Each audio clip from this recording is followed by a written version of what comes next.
শহরবাসীকে জল যন্ত্রণা থেকে মুক্তি দিতে তৈরি হচ্ছে হাই ড্রেন। ইংরেজবাজার পৌরসভার উদ্যোগে আমবাজারের পেছন দিক দিয়ে বাইপাসের পাশ দিয়ে হাই ড্রেনের মাধ্যমে জমা জল ফেলা হবে মহানন্দা নদীতে। চলছে মাটি কাটার কাজ। জেসিবি মেশিন দিয়ে মাটি কেটে তৈরি করা হচ্ছে ড্রেন। রবিবার দুপুরে সরেজমিনে কাজ খতিয়ে দেখলেন ইংরেজবাজার পৌরসভার চেয়ারম্যান ও পৌর আধিকারিকরা। এদিন মালদহ জেলার নিয়ন্ত্রিত বাজার সংলগ্ন এলাকা, বাইপাস এলাকা এবং রামনগর কাচারি সংলগ্ন এলাকা পরিদর্শন করেন পুর প্রধান। অল্প বৃষ্টিতে জলমগ্ন হয়ে পড়ে শহরের বিভিন্ন এলাকা। শহরবাসীকে জল যন্ত্রণা থেকে মুক্তি দিতে ইংরেজবাজার পৌরসভার উদ্যোগে তৈরি করা হচ্ছে নিকাশি নালা। আগামী সেপ্টেম্বর মাসের মধ্যে সেই কাজ সম্পন্ন হবে বলে জানান ইংরেজবাজার পুরসভার চেয়ারম্যান কৃষ্ণেন্দু নারায়ণ চৌধুরী।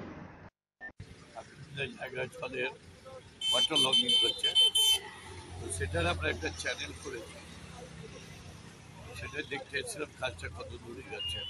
আর এইটা করে দিলে 8টা অফিস, 14টা ওয়ার্ড, এভিন মেডিকেল কলেজ উপকৃত। কতদিনের কাজ শেষ হবে? এটা আশা করছি আমরা সেপ্টেম্বরের মধ্যে ক্লিয়ার করব। মালদহ থেকে দেবাশিস পালের রিপোর্ট, আনন্দ বার্তা।